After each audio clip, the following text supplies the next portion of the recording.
Então vamos lá. A comunidade da Antioquia, eu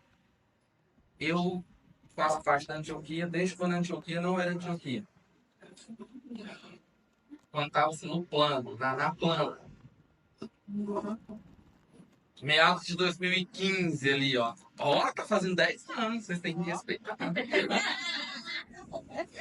Então,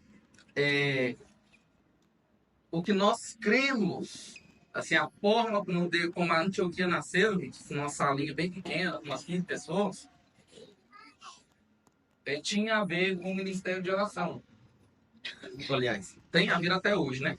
Com o que nós cremos, a nossa visão para a comunidade, vida de igreja, a nossa visão para o que vai ser daqui para frente, tudo tem a ver com o que nós cremos a respeito da pessoa de Jesus e da vinda de Jesus. Então, a nossa visão escatológica, a nossa visão sobre a volta de Jesus, os últimos acontecimentos, muita coisa disso determinou a nossa estrutura de comunidade. Então, nós sempre enfatizamos que a Antioquia é uma comunidade que vai estar principalmente envolvida com oração. Amém? Estamos tentando, assim, nos estruturar bem para conseguir caminhar com essa cultura de oração. Porque não é só vir para cá fazer o turno, ou cantar muitas músicas, ou fazer muitas orações. Nós precisamos de uma cultura de oração nas famílias, nas casas, na nossa vida individual. Amém? Só para ficar bíblico, né? Para não falar assim, de onde você tirou isso? Vamos abrir aí Isaías 56, versículo 7.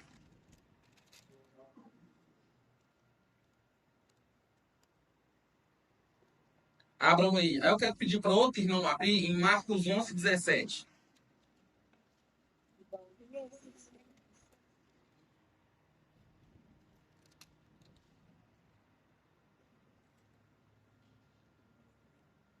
Vixe, escrevi errado.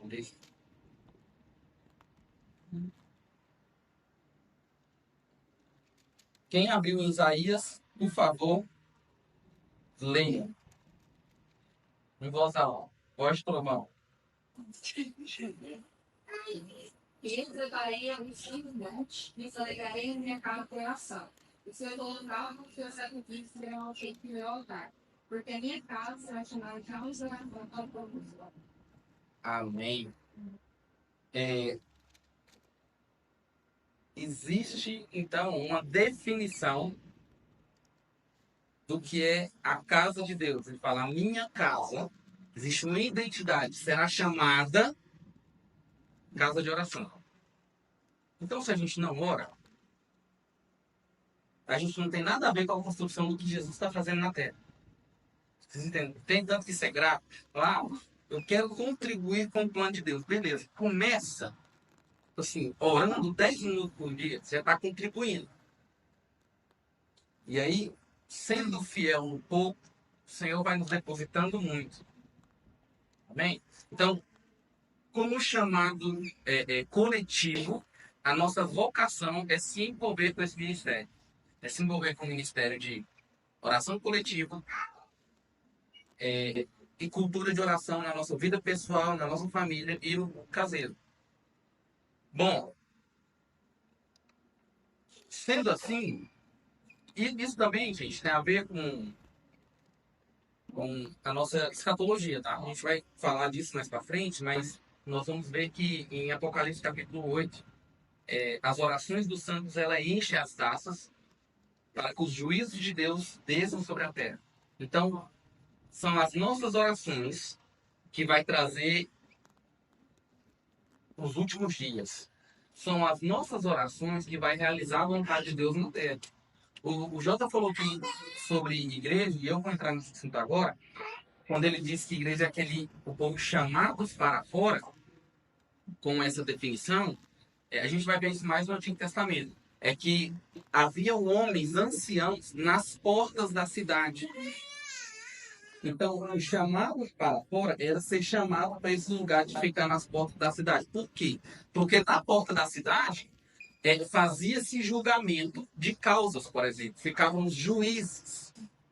Então, a igreja, Jesus, quando ele vai falar sobre isso, a ideia de alguém ali naquela cultura falar sobre eclésia, alguém chamado para fora, é participar de um governo, tomadas de decisão. Então nós, aqui nesse bairro, na frente de um lote cheio de mar, orando, temos mais influência do que o presidente da República desse país.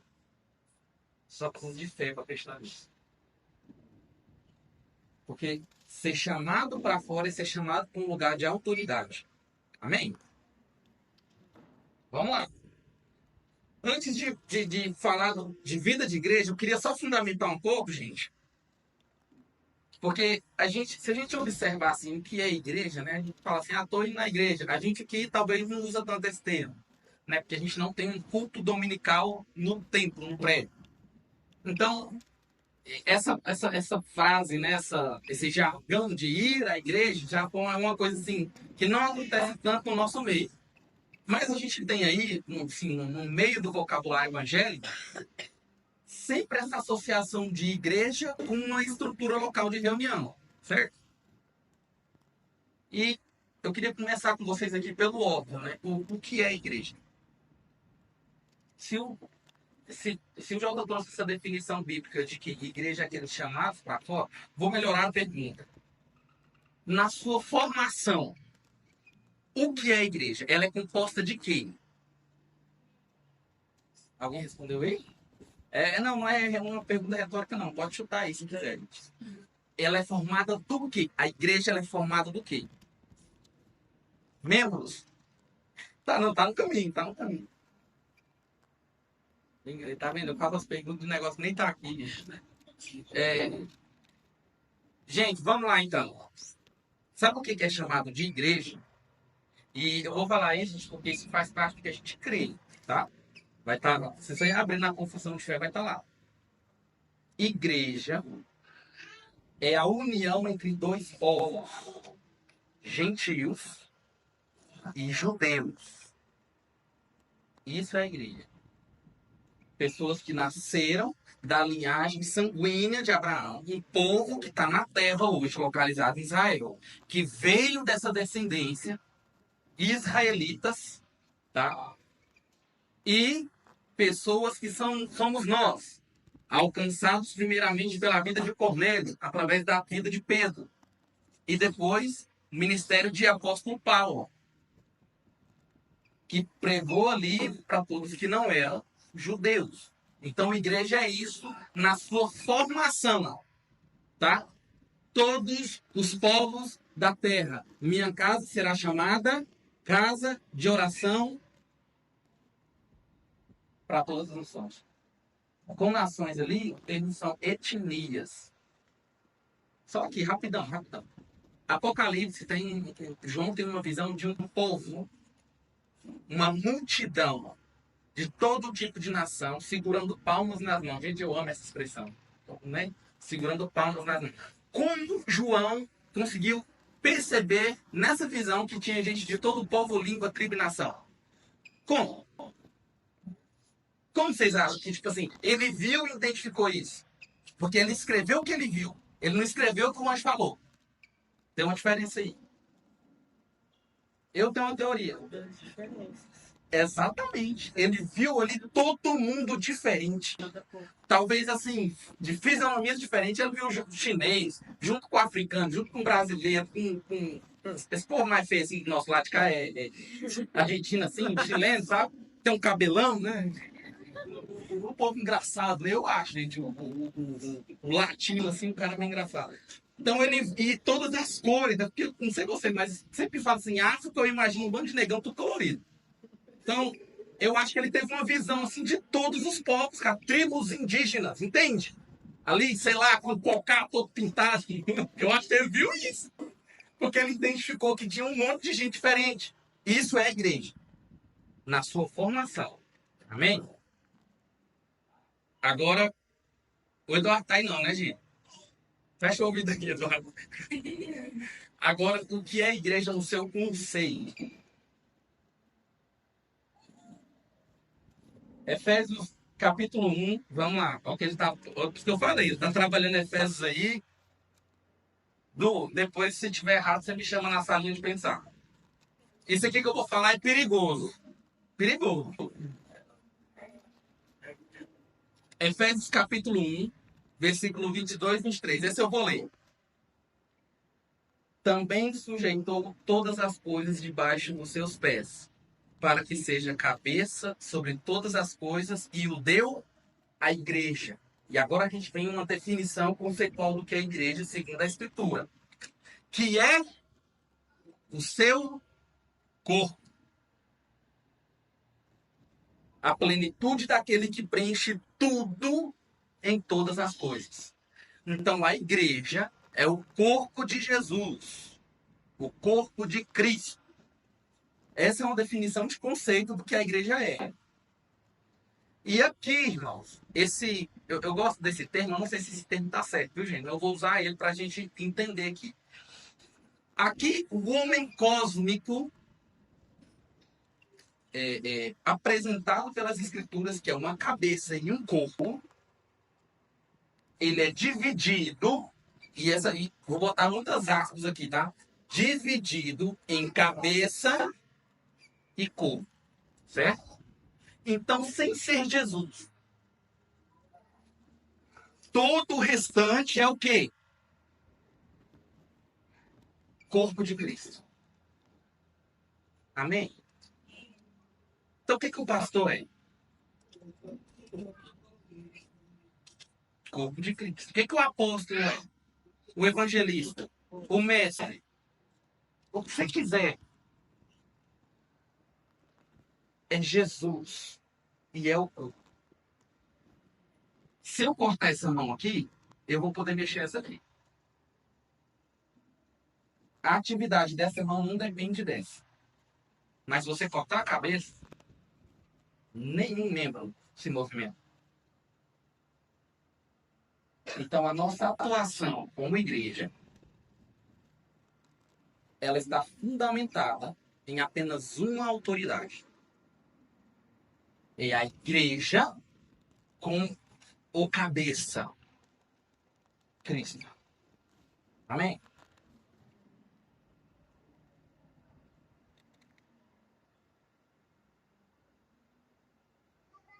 Ok. Vamos lá. Jesus, eu vou melhorar isso aqui, hein, gente? Vamos explicar isso aqui melhor. Porque daqui a pouco ninguém vai querer obedecer o pastor. É, Jesus vai dar um exemplo muito, assim, gente, muito atual, impressionante, assim, como a Bíblia consegue ser tão atual. Abram aí no Evangelho de João, capítulo 13.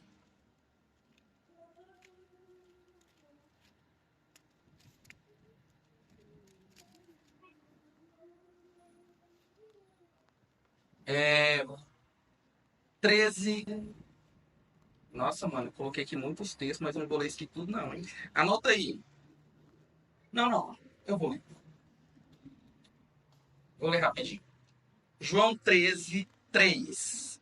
Versículo 3. Sabendo que o Pai lhe entregara tudo nas mãos e que viera de Deus e para Deus estava voltando. Cara, olha aqui. Jesus, assim, nesse momento ele falou assim: Deus me entregou tudo nas minhas mãos. Olha a altura disso.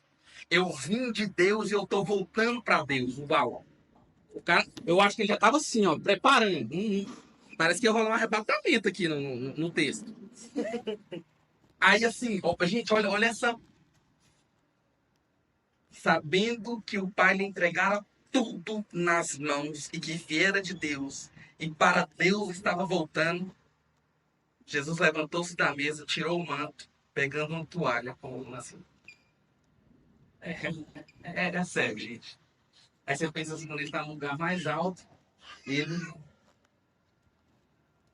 desce de novo. E em seguida colocou água na bacia para lavar os pés dos discípulos, enxugar com a toalha. Enfim, aí aqui eu quero pular para o é,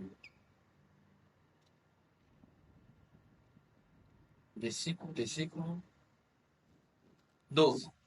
Tendo-lhe lavado os pés, tomou o manto, voltou-se a sentar na mesa e perguntou-lhes: Entendeis o que eu fiz? Vós me chamais de mestre e senhor. Fazei bem, pois eu sou. Se eu sou senhor e mestre, e lavei os vossos pés, também deveis lavar os pés uns dos outros. A maior referência de autoridade na terra. O próprio Filho de Deus encarnado. Lavou os pés de um bando de peão, pescador. Se hoje Jesus viesse na terra, ele ia estar andando com servente de pedreiro, pintor, eletricista, faxineira. Essa era a galera daquele tempo, entendeu? Não ia estar andando assim. Eu acho que o melhorzinho ali cobrava um pouco dos outros. Então, ele lava os pés deles e fala assim: ó, eu, Jesus, sabendo que o Senhor me entregou tudo e que eu vim dele e estou voltando para ele, vou lavar os pés de vocês agora. E aí vocês aprendam a lavar os pés uns dos outros. Eu já vi assim, eu estava conversando sobre isso essa semana.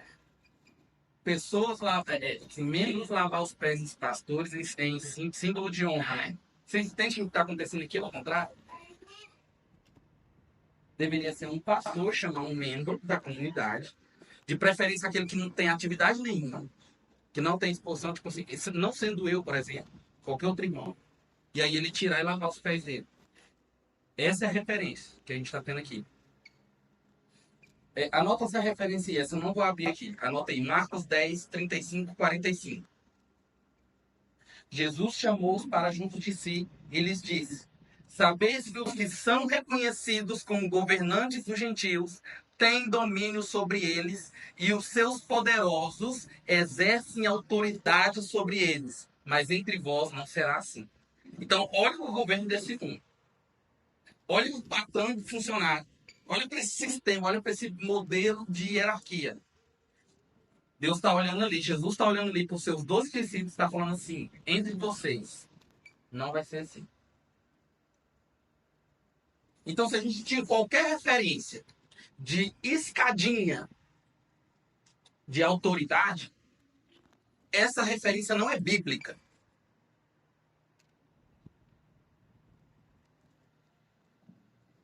Não existem maiores e menores. Existem mais servos e menos servos.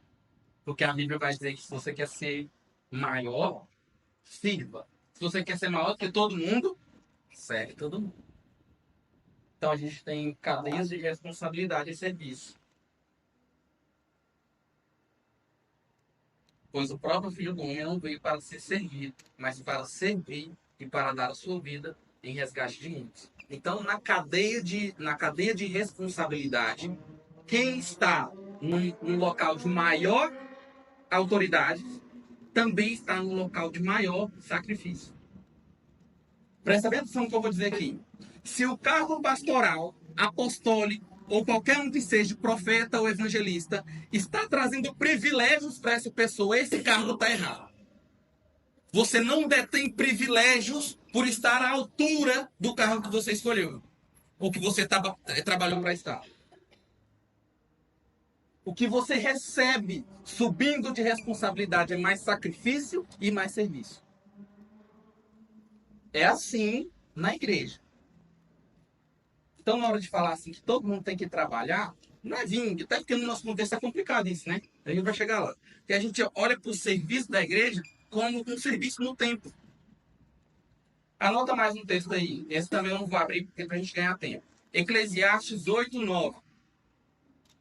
Tudo isso observei quando me dediquei a refletir sobre a atividade humana que se realiza debaixo do sol. Há épocas em que um homem se levanta para tiranizar seus semelhantes, para a infelicidade de todos, inclusive a sua própria. Outras versões vai dizer assim, que há época que um homem domina sobre outro homem para a sua própria desgraça. Ou seja, domínio, que acho que o Jota falou isso aqui, pastor não manda em ninguém aqui. Não deve mandar. Não sei que seja o filho dele, pode mandar o filho dele. Dependendo do filho e no filho. A relação de domínio não é a relação que existe na comunidade, na igreja. Abaixo do cabeça, todos são membros de Cristo. Ou seja, a relação que existe na igreja é honrar uns aos outros. Isso significa reconhecer o que o irmão carrega em Cristo. Isso é algo. Eu reconheço que esse irmão tem dom de pastorear. Por isso eu submeto a minha vida aos cuidados dele. Ele vai saber administrar o dom que há em mim para me ir mais longe. O discipulado é um irmão mais velho que está há mais tempo percorrendo esse caminho, ajudando um irmão mais novo que começou a percorrer esse caminho agora. Olhem em toda a Escritura, principalmente no Novo Testamento, que é o modelo que Jesus deixou para nós. Não existe meus discípulos. O que existe é, olha o livro de Atos, a partir de hoje vocês vão observar isso. Sempre que a palavra discípulos surgir no livro de Atos, está falando assim, os discípulos. Os discípulos. Ninguém fala assim, os meus discípulos. Porque são os discípulos de Jesus. Amém? Vamos continuar aqui. Então, aqui, gente, eu ainda estou falando da nossa, do que a gente crê, para a gente entender o nosso modelo de atuação. Para a gente entender quem nós somos. Todos, absolutamente todos, possuem dons para edificar o corpo de Cristo. Porque é o mesmo Espírito que opera tudo em todos. Irmão, você foi batizado na água. Foi batizado no Espírito Santo. Parabéns, você tem o dom de servir. Servir quem? Servir o outro. É aqui que a gente vai desmistificar um pouco como é que todos nós servimos. Como é que todo mundo trabalha?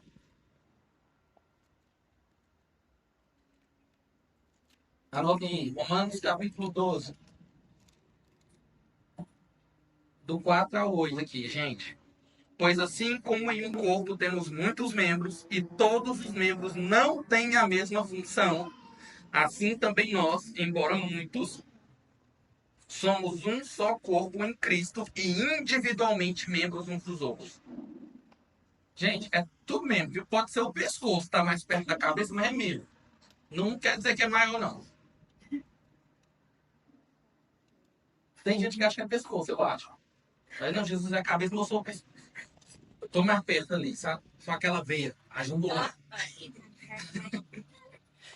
Vamos lá. De modo que, versículo 6. Temos diferentes dons segundo a graça que nos foi dada. Se é profecia, que seja de acordo com o padrão da fé. Então, se você acha que tem o dom de profetizar, vai descobrir qual que é o padrão da fé de profetizar. Amém? Procura um irmão mais velho aí depois. Se é serviço, que seja usado no serviço. Se é ensino, que seja exercido no ensino. O que encoraja, use o dom para isso. O que contribui, faça com generosidade. Às vezes o cara não tem dom, como ele tem dinheiro. Mete bronca, irmão. Quem lidera com zelo e o que usa de misericórdia com alegria. No dinheiro foi pai, né, Eduardo? Aí o cara fica de boa. Ai, ai. É porque gente, o dinheiro tem que ser usado para servir o outro. A gente precisa entender isso. Muitas vezes o dinheiro ele é usado para construir impérios. Megas igrejas que se multiplicam e viram grandes organizações. Não estou dizendo que esses lugares não são igrejas de verdade. Mas quando eu olho para tá assim. Mas quando eu olho para Jesus, se fosse o que ele queria, ele fundava a sinagoga dele certinha. Aí ele deixava um modelo para a gente, com a confissão, o rol de membros que ele tinha lá, né? Pedro, João, todo mundo. E falava, ó, essa aqui é a sinagoga certa. Mas não, ele pegou 12 homens e foi andar com eles durante 3 anos. Aí quando ele ia ensinar na sinagoga, aí vocês vão prestar atenção nisso também. Ele fala assim, aí o texto vai dizer, Jesus andava e ensinava na sinagoga deles. Que era deles, gente. Não era de Jesus, não. Era a sinagoga deles. Então, como eu vejo o dom que há em mim para servir o corpo de Cristo? Às vezes, o irmão, ele tem o dom de encorajar. Aí vamos supor, vou dar um exemplo real, tá? Vida real, vida de igreja. Culto caseiro, um irmão que nunca levantou a voz para orar ou para interceder por um irmão. Aí um dia ele faz isso. Né? O Espírito vai lá, dá um rodão nele, mas ele levanta e levanta uma oração. Mas ele nunca orou.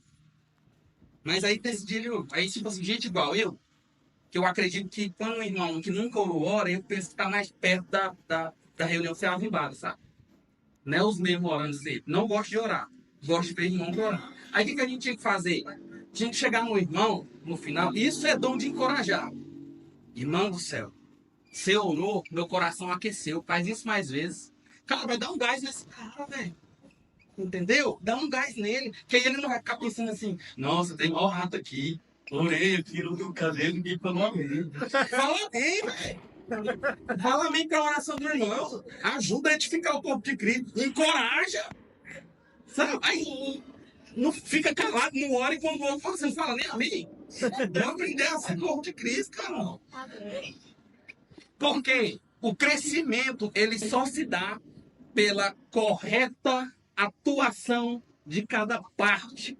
Deixa eu falar uma coisa para vocês aqui. O crescimento da comunidade de Antioquia, de qualquer outra igreja que se denomina Igreja Corpo de Cristo, não depende unicamente dos ministérios de ensino, de evangelho, porque esses ministérios capacitam os santos para fazer a obra do ministério. É a justa atuação de cada parte que traz o crescimento da igreja. Não é a palavra fantástica. Entendeu? Não é a vez do apóstolo orar. Agora a igreja vai sentir o poder. Vai não, irmão. A igreja vai sentir o poder quando um irmãozinho que está lá vivendo a vidinha dele na fé decidir contribuir com seus outros irmãos na comunidade. Aprender faz igual eu, gente que não tem dom de profecia, sabe? Esse negócio de olhar pra pessoa assim, já viu você deitada lá na cama, do lado esquerdo, cobertor listrado, vermelho e preto, Flamengo.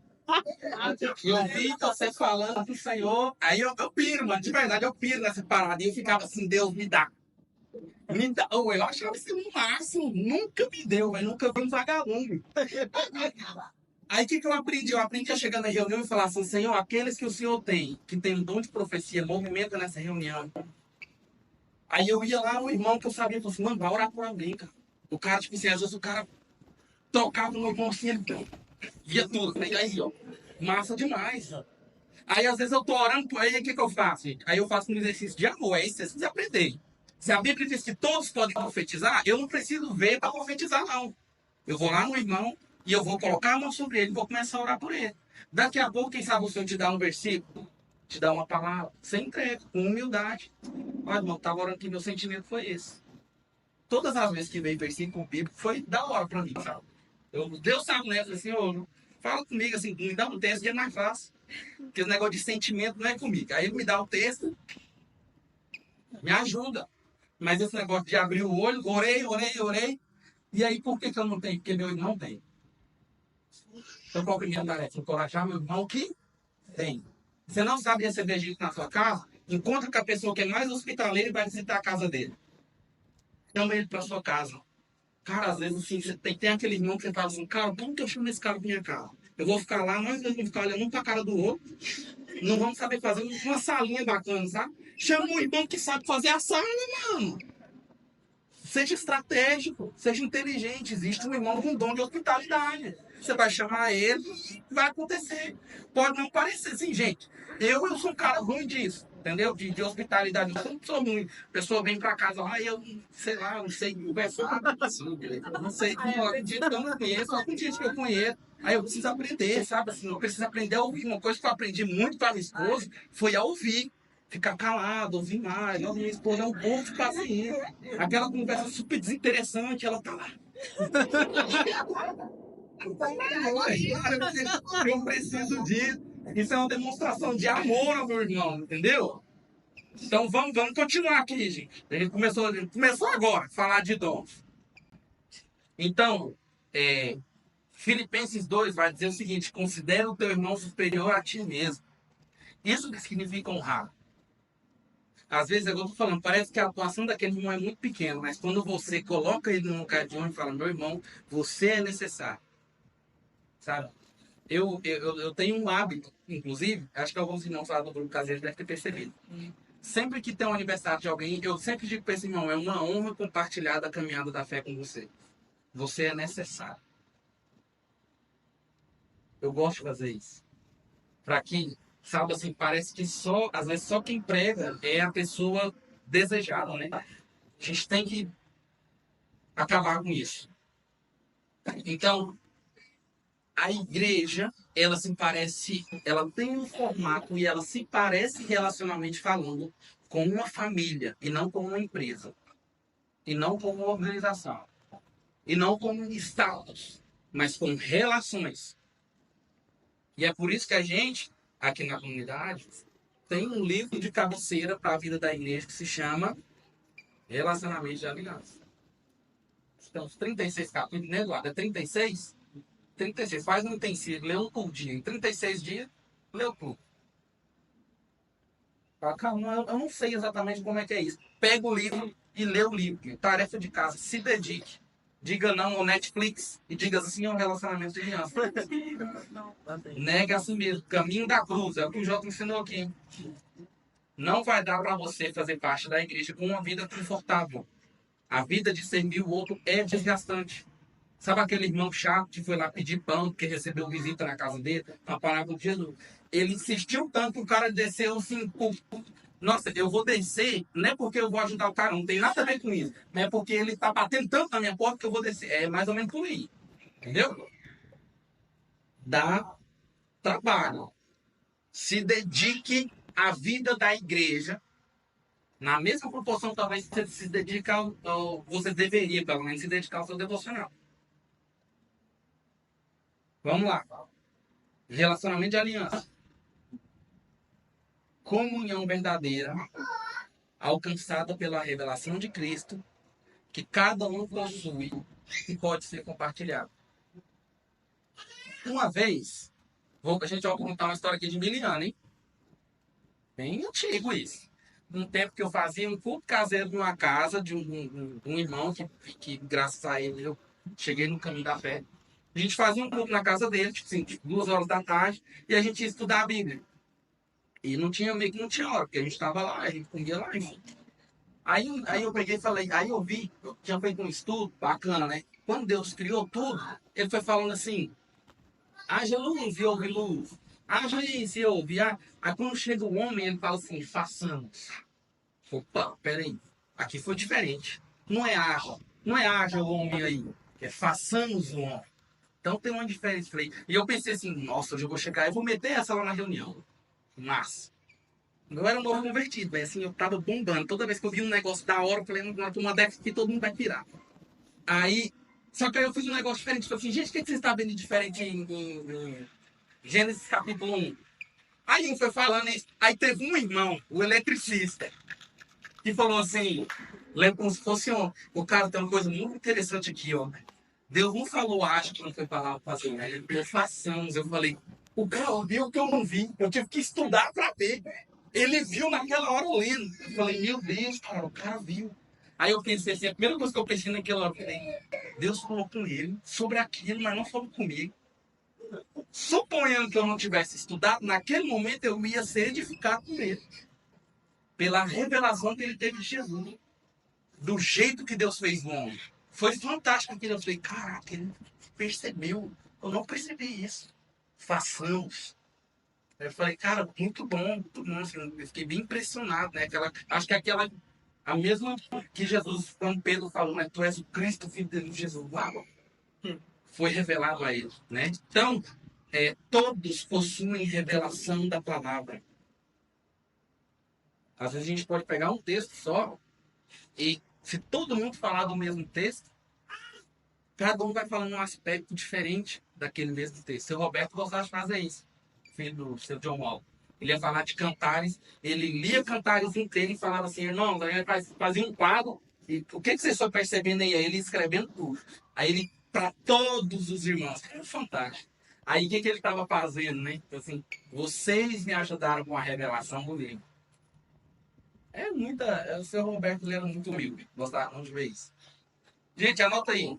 Efésios capítulo 4, versículo 1.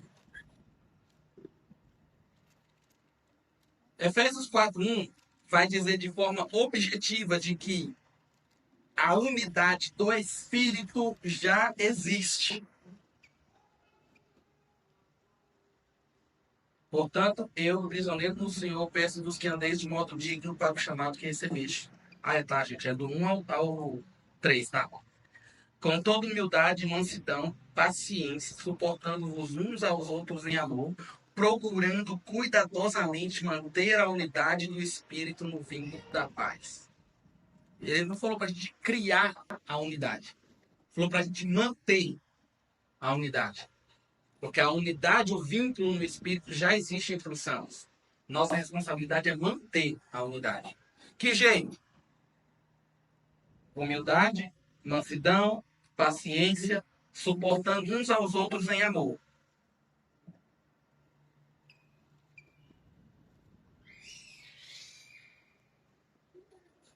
O compartilhar da revelação de Jesus, aliado ao compartilhar da luz do nosso coração, vai trazer comunhão. Esse aqui eu quero que vocês abram comigo. Capítulo 1 da carta de João. Primeira carta de João. Depois de Hebreus, a gente está lá para frente, tá? Se você não achar fácil, vai para Apocalipse, vem de ré, que está do ladinho. Vem de ré em Apocalipse, capítulo 1, 1 João, versículo 7. Versículo 6. Versículo 5. A gente vai chegar no 7.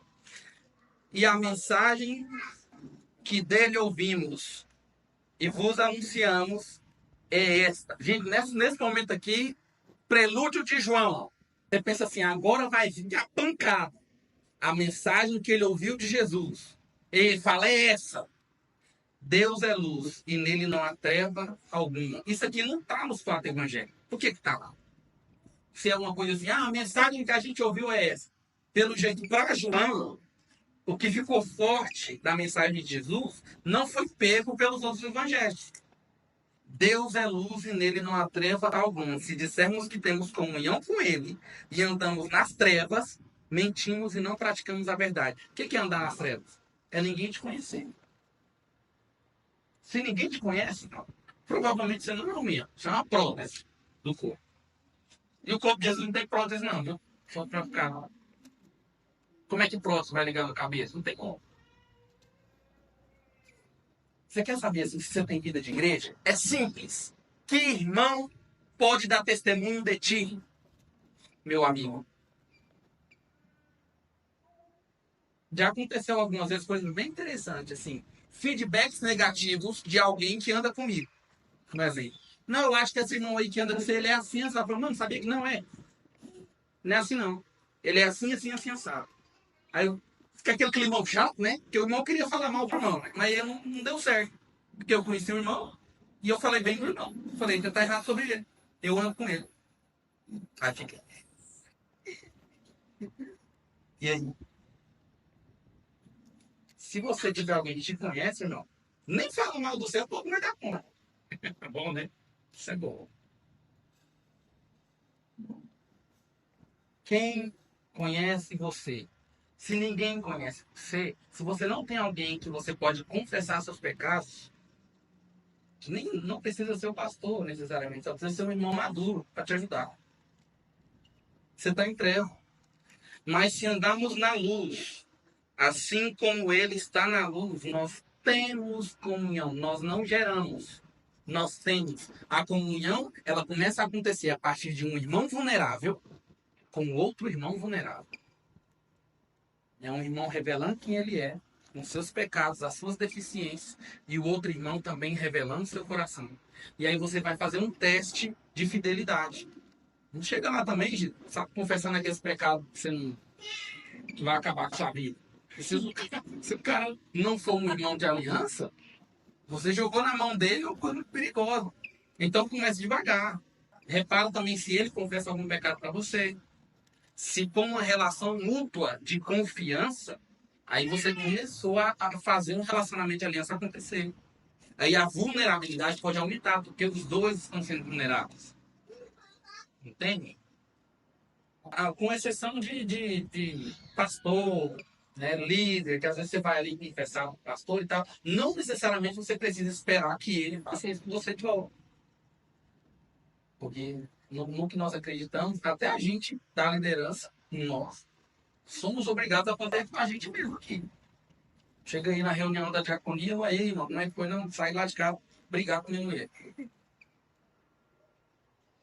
Não quero voltar para lá, não. Mas você vai voltar, aí vou ter que voltar. Então você tem que ser vulnerável.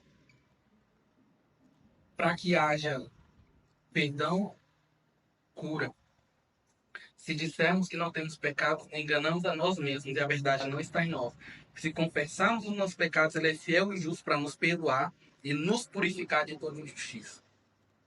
Aí começa a fluir o sangue. Sabe por quê, gente? Quando eu falo que Jesus não fez uma sinagoga, não é o poder que ele tinha, é porque no fim do relacionamento dele com os discípulos dele, ele fala assim: agora não preciso chamar vocês mais de servos, eu chamo vocês de amigos. O alvo do que eu acredito ser um pastoreio, pastor de casa, é eu me tornar amigo dos que sentam comigo à mesa. É um dia que eu poder chegar num irmão que está lá e falar assim: irmão, vem cá, vocês confessar um pecado contigo. E aí eu abri meu coração com ele. Isso é o que a gente chama de 2 ou 3. São irmãos confiáveis. De preferência, amizades testadas ao longo dos anos. Entende? Para você abrir seu coração.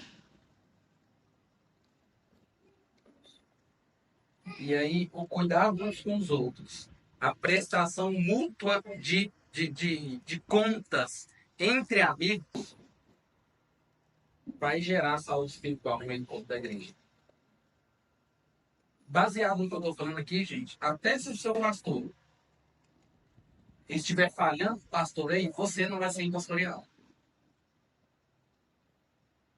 Se ele estiver falhando, por favor, denuncie. Zé Lucêncio Eduardo. Mas o que a Escritura ensina a gente é uns aos outros. Uns aos outros. Dá só um exemplo. Irmãos que fazem parte do meu ciclo de amigos não são todos de liderança. São amigos antigos. Eu não sou obrigado a ter pastor, é besteira. Eu não sou obrigado a ficar bem amigo com pastor. Eu posso abrir com um irmão, amigo. E ele vai orar na minha cara e falar: pois é, mano, você, amém, vou orar aqui com você e tal. Se precisar melhorar, você faz isso. Sabe, isso, pronto, teste para pastor. Se submete ao irmão, bom demais. Pega um irmão maduro que não faz parte de liderança de nada, se submete a ele. Aí ele vai apontar o dedo na sua cara e falar assim: você foi safado nisso aí, você vai ter que recuar, vai ter que pedir perdão. Entende? Isso é bom para nós. Então, gente, assim, a nossa estrutura congregacional, eu quero que isso fique bem claro. A estrutura, forma, modelo, ela deve servir apenas de ferramenta para desenvolver aquilo que está proposto do que a gente acredita. É só uma ferramenta. Isso aqui, gente, não é sagrado, tá? Quem pode dizer aleluia para isso? Essas paredes não são sagradas, amém? Deus não habita em templos construídos por mãos de homens, amém? Porque ele mesmo construiu o templo dele no céu, porque ele habita num templo construído pelas mãos dele. Aleluia. Depois nós vamos essa porta aí.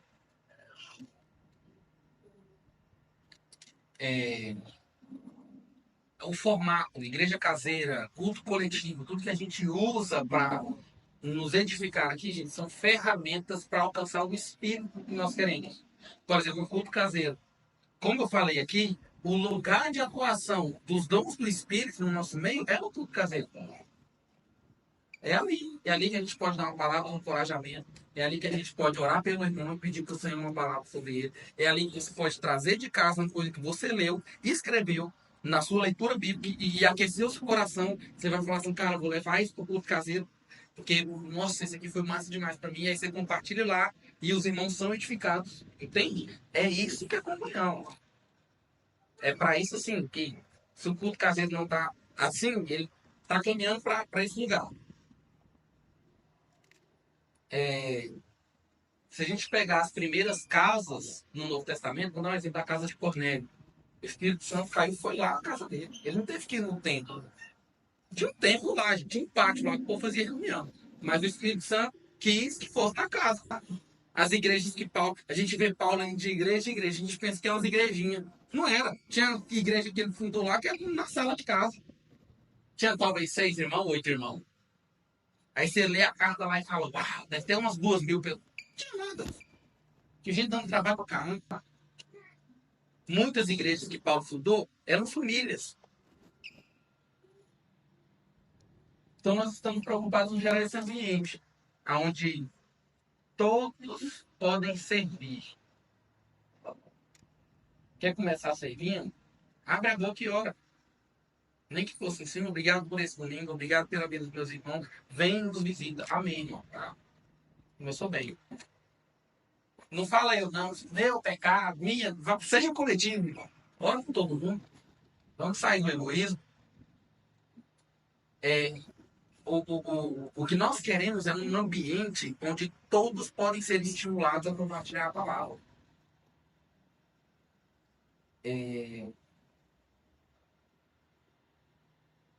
Em tudo. Em tudo. Entronizar o versículo de Jesus. Comunhão não é a gente tomar nosso café da manhã conversando com o autógrafo. Comunhão é a gente tomar nosso café da manhã falando de Jesus. Falando o que ele fez em nós. Falando que nós ouvimos dele. Eu gosto muito, o Eduardo usa muito essa palavra dele. Pastores de culto caseiro e facilitadores da reunião. Por isso que eu passei tarefa de casa na última reunião nossa lá. Falei que todo mundo vai ter que trazer uma palavra de casa. Para que Jesus falou contigo essa semana? Vai se virar, irmão. Vai orar, vai acordar de madrugada, vai ter que trazer alguma coisa. Então, pastoreio, discipulado, abrir de coração, culto caseiro. Vamos assumir a responsabilidade individual de edificar o corpo de Cristo. Tudo que a gente recebe aqui via público tem que ser uma força motivadora para a gente desenvolver o dom que há em nós. Cara, eu estou aprendendo da palavra para quê? Porque sabendo disso eu posso me mover assim. Amém?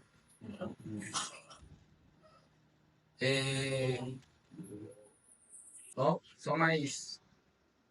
Será que eu vou terminar? Acho que eu vou conseguir terminar, irmão. Vou falar de mais dois aqui. Culto coletivo. Lugar que a gente se reúne aqui, todas as casas, para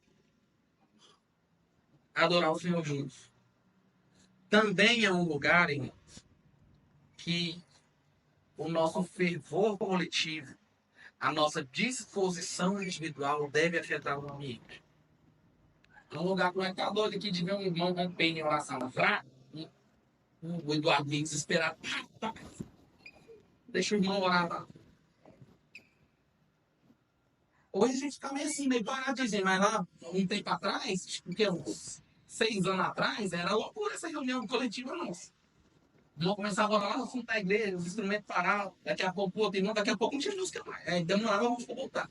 Não chega lá de novo, Edu. Eu acredito nisso. Todos vão contribuir para o grupo coletivo também. Amém? Nós não cremos que igreja é um local físico, não estrutura. Nós cremos que a igreja é uma atuação de edificação uns para com os outros, através da revelação de Jesus individual. Bom, outra coisa, gente, eu quero enfatizar aqui só sobre o coletivo. A mentalidade de prestar um serviço ao Deus que nós cremos. Deixa eu tentar fazer vocês entenderem um pouco isso aqui. Às vezes, para não falar sempre, para não falar 100% das vezes, nós chegamos nesse lugar com um coração muito cheio de expectativa de que Deus vai, sabe assim, fazer um evento no meio da reunião. Calma. Calma. Vem com expectativa, não tem problema. Não tem. Mas não quer dizer que a reunião só foi boa quando Deus veio. Eu quero dizer o seguinte, se você vem com o coração preparado para encontrar com o seu amado, e só, tipo assim, eu estou aqui adorando Jesus por quem ele é, e não por causa do que ele faz. Vem com o coração de prestar um serviço a ele, de abrir a sua boca e louvá-lo, não por causa de quem está cantando, não porque a gente está querendo ver, mas por causa de quem ele é. Se o seu coração for, eu estou aqui para render graças ao meu Senhor, porque Ele é excelso, Ele é majestoso, Ele é lindo, Ele alcançou meu coração e agora eu sou apaixonado por Ele, eu vou entregar todo o meu louvor com tudo que eu tenho. Irmão, Você não está preocupado se ele vai visitar a reunião nem nada disso. Você só está preocupado em honrar a pessoa dele. Então venha com o coração disposto a honrá-lo. Sim. E só. Não é porque o irmão falou assim, levanta aí, irmão, vamos cantar. Você já tinha que estar em pé. É Jesus, a gente tinha que babar colorido para Jesus. Entende? É Ele. Eu estarei convosco até a consumação do século. Ele já está aqui. Você chegou atrasado, ele estava aqui. Você chegou no horário, adivinha? Ele estava aqui também. Jesus já está aqui. A presença dele já está. Adore-o. Exalte quem ele é. Abra a tua boca. Brada. Entende? E tipo assim, amém, irmão. Eu falei com ele, eu falei, cara, acho que a gente pode resolver esse problema. Eu vou botar um culto, a adoração vai ser 10 minutos. Se vira aí, irmão. Entrega tudo que você tem para entregar para Deus em 10 minutos. Aí você vai ser intencional. Vai ser intencional na oração, nos elogios, no serviço a Deus. Isso é um serviço prestado coletivamente ao Senhor. É para entregar a Ele a alma que lhe é devida. Não é para esperar mais nada dele. Já entregou o filho dele, você quer mais o quê? Quem que a gente ainda quer? Entende? Vamos parar de idolatrar a experiência espiritual. Vamos servi-lo. A essência da igreja é servir uns aos outros. Nós, como noiva de Cristo, do Cordeiro, aí tem um monte de anjos ali. Eu fico imaginando os anjos. Nós estamos aqui, santo, santo, santo, aquela loucura. E joga coroa nos pés. E nós estamos aqui, esperando alguma coisa dele. Irmão, joga sua coroa nos pés de Jesus. Entregue quem você é. Esquece lá com seus pecados. Lá, foi tudo perdoado. Aqui, sirva ele. A adoração vai mudar o seu estilo de vida. Amém? Beleza, agora eu posso passar. E vou fechar com um dos pontos principais aqui. Filiação congregacional. Vou ter que falar de cada um em 2 minutos. Então vai lá vai. Filiação congregacional é o seguinte, são 5 pontos inegociáveis que nós acreditamos testificar que é o testificar daqueles que se filiaram a nós. Membros da comunidade local. Frequência. Se você faz parte da família, você tem que ser visto para ser lembrado. Amém?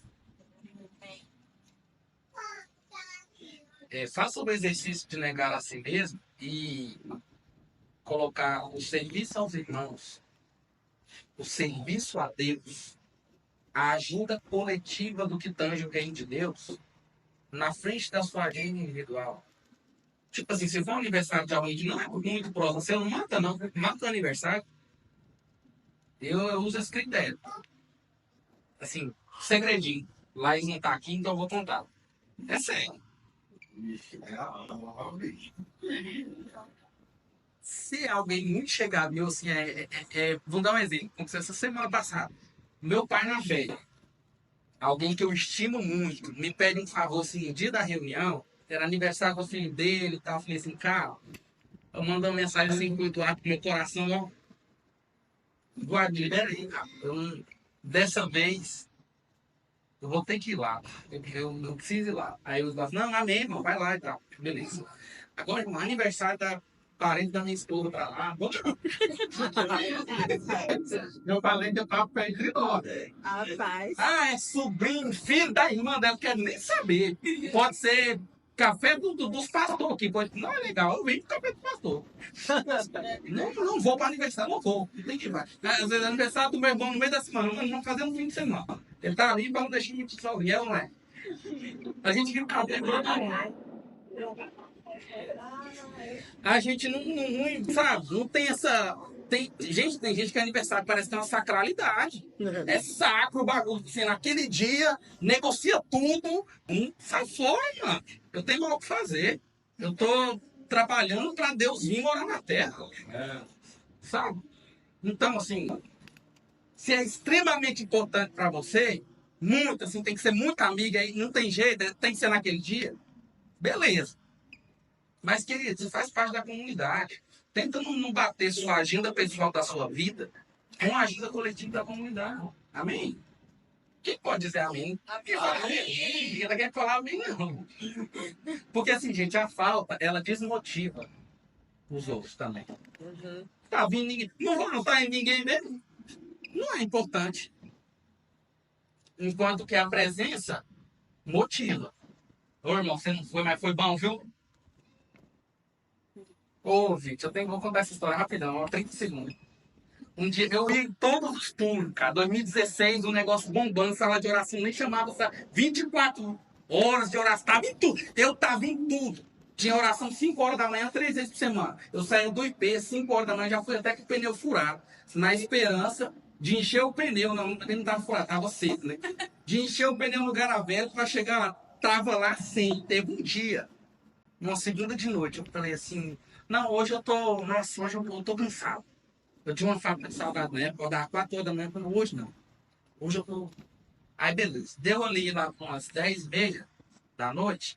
Aí uma mensagem no grupo da Antioquia assim: o dia que Jesus quase veio. Eu falei, Senhor é tu. Eu tô lá. Sempre. No dia que eu não vou, o dia. Mano, tipo assim, o Daniel colocou lá, o dia que ele quase veio, eu falei, nunca aconteceu uma reunião. E eu não tava lá. Falei, comigo não acontece mais. Toda vez que vocês não me veem aqui, vocês podem saber que eu estou em agonia profunda.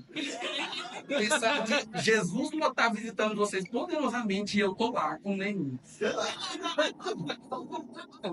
Eu acho que o Jota sabe. O Jota é um. Não conversa com o Jota, gente. Ele é um pai de família. A angústia dele vai aumentar mais. Ele é louco por agenda. Ele não é normal. Então dá. É disso que eu tô falando, gente, sabe? E não disse você perder assim. Eu falei que é errado você sempre estar com essa expectativa, irmão, mas pode ter um dia, que é o dia que você escolheu voltar, infelizmente. E talvez a presença de Deus ali, todo mundo vai comentar, sabe? Quando você não vê, não assistiu o jogo, que todo mundo assistiu, né? Hoje é mais difícil, né? Isso. Antigamente, quando eu era menino, era a novela. Quem não viu o capítulo da novela no dia anterior, nós era tudo menino, ninguém tinha nada. Não tinha 12 anos, 10 anos na escola. Quem não viu a novela não tinha o que conversar. Era o que acontecia. Então, presença, gente. Esteja aqui. Talvez vai ter um dia que Deus vai derramar sua graça de forma especial. Amém? Serviço. A gente falou muito sobre isso. Né? Todos que estão envolvidos na filiação da comunidade têm que servir. Querido, fala alguma coisa na reunião, como eu falei, encoraja o irmão, exercita o teu dom, descobre qual é o seu dom, se você acha que não tem, entende? Chama o seu pastor dele, pronto, dá um checkmate nele, fala, cara, eu quero servir, eu não sei como. Aí a cabeça dele vai dar o mesmo 404 também, mas é responsabilidade dele, ele vai ter que te dar uma tarefa, beleza? Servir. Então, promova o crescimento do corpo de Cristo pela justa atuação da tua parte, meu irmão. Amém? Vamos lá. Contribuição, né? Nós estamos aí numa batalha do Novo Testamento, onde com 17 anos os jovens ficam milionários, onde você tem coaches de 12, 13 anos. Não está fácil viver no século XXI. Então, nós estamos constantemente sendo confrontados, dizendo você não vale nada, sua vida é uma bosta, você ganha pouco dinheiro, vai ganhar mais. É mamon. Mamon está pisando na cabeça da igreja. Faça guerra com o mamon. Seja generoso. Contribua. Não estou falando só para colocar dinheiro no caixa da igreja, não. Estou falando para você gastar dinheiro com o irmão. Pensa num negócio que gasta dinheiro, esse tal de igreja. Eu ganho dinheiro só para gastar dinheiro com a igreja. Não tem outro. Já tentei juntar dinheiro, não está dando certo não, mas eu estou gastando. Isso aí eu posso falar. Chamar irmão, janta, liderança de igreja, Eduardo gasta dinheiro, José gasta dinheiro, faz tudo, não faz gastar dinheiro. Não dá. Tem um motivo para ganhar dinheiro só para ser generoso. E aí a Bíblia vai dizer que quanto mais generoso você for, mais dinheiro você vai ganhar. Engraçado isso, né? Quanto menos preso você é a dinheiro, irmão, mais o Senhor tem prazer em botar dinheiro na sua mão. Contribua. Sabe assim, faça guerra com essa geração. Quando alguém que vier aqui falando que você tem que ganhar o mundo, você fala assim, você está perdendo sua alma. Você não está ganhando o mundo. Você está perdendo sua alma. Não negocia. Existem meios justos e o Senhor vai apontar cada um deles para nós multiplicar a nossa renda. Mas nunca deixemos de contribuir. Entendeu? Às vezes você vai sair pra comer, eu e o Matheus ali, cara, eu não posso nem sair com o Matheus pra comer. Juntei eu e ele, é uma laxa. Quando eu saio sozinho, vou pra uma pizzaria, minha mesa faltar dentro do banheiro. Alguém vai chegar lá e me pedir alguma coisa. E aí, nesse momento, eu falo assim, pô, eu tenho que ajudar.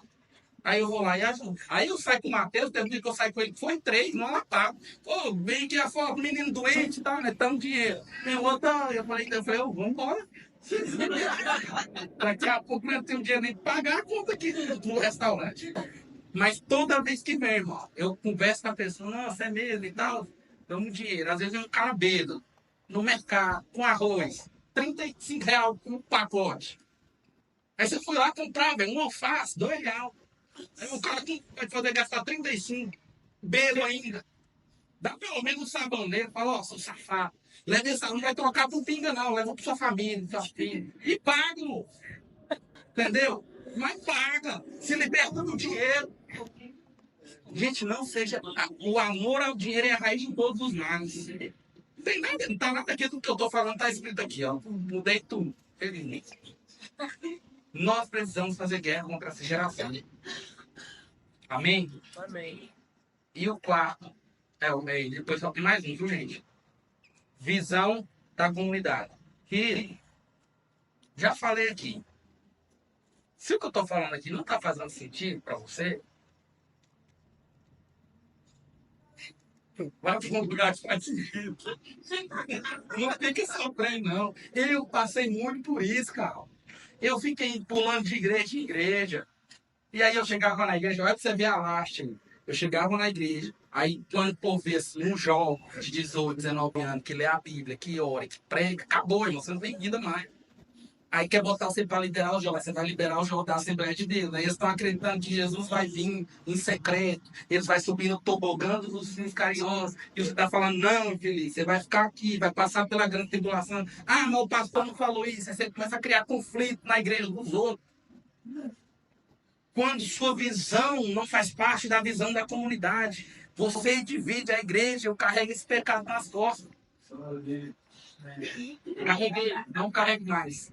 Aí um belo dia, eu falei assim, chega, eu só vou andar com quem viu o que eu vi, com quem quer chegar onde eu quero chegar, com quem está disposto a viver o que eu quero viver. Amém. Amém? Então, gente, é a visão que sustenta a gente. Quando alguém perguntar assim, por exemplo, por que você se reúne em casa? Vocês têm que saber responder, gente. Chega em casa, dá uma estudada na confissão de fé que tá lá. Antigamente era difícil. Quando a gente não tinha essas coisas, né, Eduardo? A pessoa chegava e falava, nossa, o que eu vou falar? Não sabia. Agora a gente sabe. Então, fazer parte a visão, quando você está dentro da visão, você se permite ser pastoreado, se permite ser confrontado. A gente pode ter pequenos pontos de discordâncias em assuntos teológicos, um ou outro, mas isso não pode ser uma coisa que é intrínseca da nossa. Ah, sou contra tudo caseiro, não vai para outra igreja.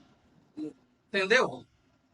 Ah, eu acho que a gente tinha que se reunir mais coletivamente. Irmão, você confia na liderança da sua comunidade? Confio. Então do jeito que está, você tem que concordar. Ou você acha que tem capacidade de criar uma igreja pro Senhor, né? Talvez o Senhor está te chamando para ser um tocador de igreja. Tem? Então, é uma submissão saudável, gente. Primeiro que é uma submissão de fé. Eu creio que os irmãos que fazem parte dessa liderança são mais maduros do que eu. Isso já entra nessa parte, que é o quinto ponto, que é a submissão ou a... Qual que é a outra palavra, assim? Como? Receptividade. Não, receptividade. Essa que eu estava procurando. Obrigado. A receptividade ao presbitério, que é o quê? Eu confio nesses homens. E se um deles falhar, pela graça de Deus, a nossa liderança ela é plural. Então, se um cair, que pela misericórdia de Deus não aconteça, irmão, tem mais 4 irmãos confiáveis. Ou mais, no caso, né? Estou dando um exemplo, no caso desse 5 aqui. Vai ter outro irmão. Por exemplo, antigamente eu ficava pesaroso. Lá em 2016, gente, 9 anos atrás, eu só tinha um Eduardo, um pastor. Aí eu falei, não, vou passar a sala de oração. A sala de oração não era uma igreja. Aí quem estava promovendo a saída da São Paulo. Você vai ser pastoreado pelo Eduardo. Eu falei, beleza. Aí, beleza, é só o Eduardo. Se acontecer alguma coisa. E aí, ó? Hoje não. Hoje são vários irmãos, graças a Deus. Nenhuma igreja que tem um estilo de um líder, um pastor, é saudável. Isso não é saudável. Aí o pastor, que é o único líder, também é o cara que cuida do dinheiro. Não esqueçam, tá aí encanando o cara. A gente vai achar homens fiéis assim? Vai. Porque não chegaram nesse entendimento. Mas o modelo mais seguro e apontado pelas escrituras são presbíteros, diáconos.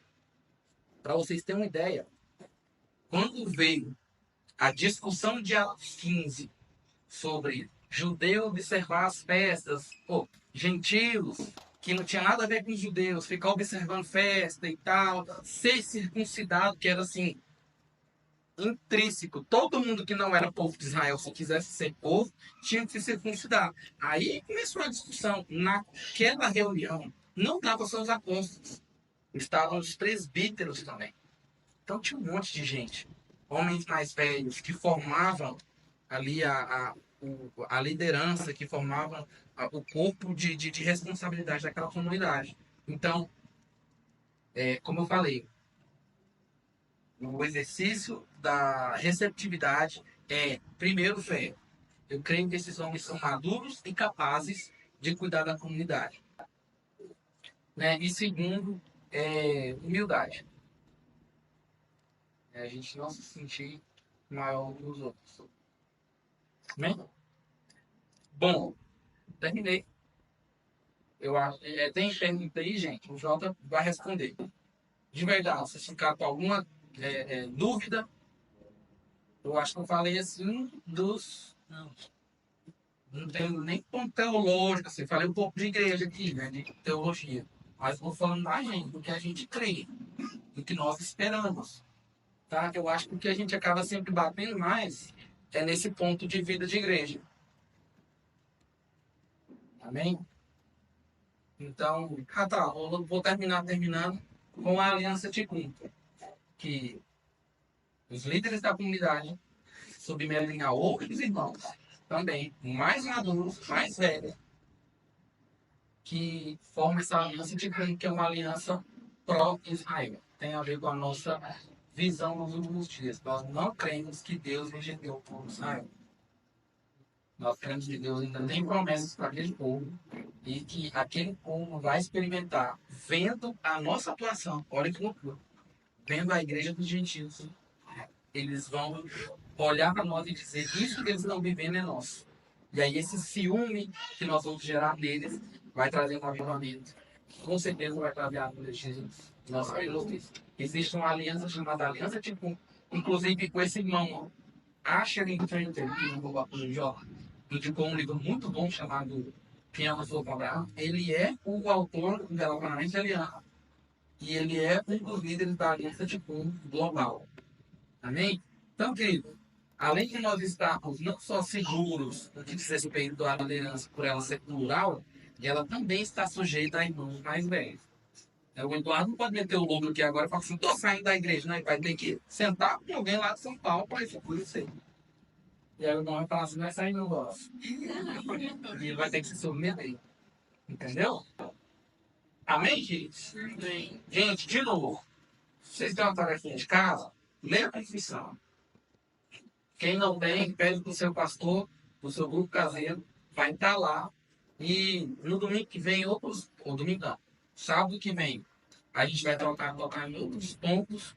Por exemplo, 5 pontos do calvinismo. O que a gente entende de eleição, justificação pela fé, perseverança dos santos, graça de Deus. A gente vai tocar nesses assuntos teológicos.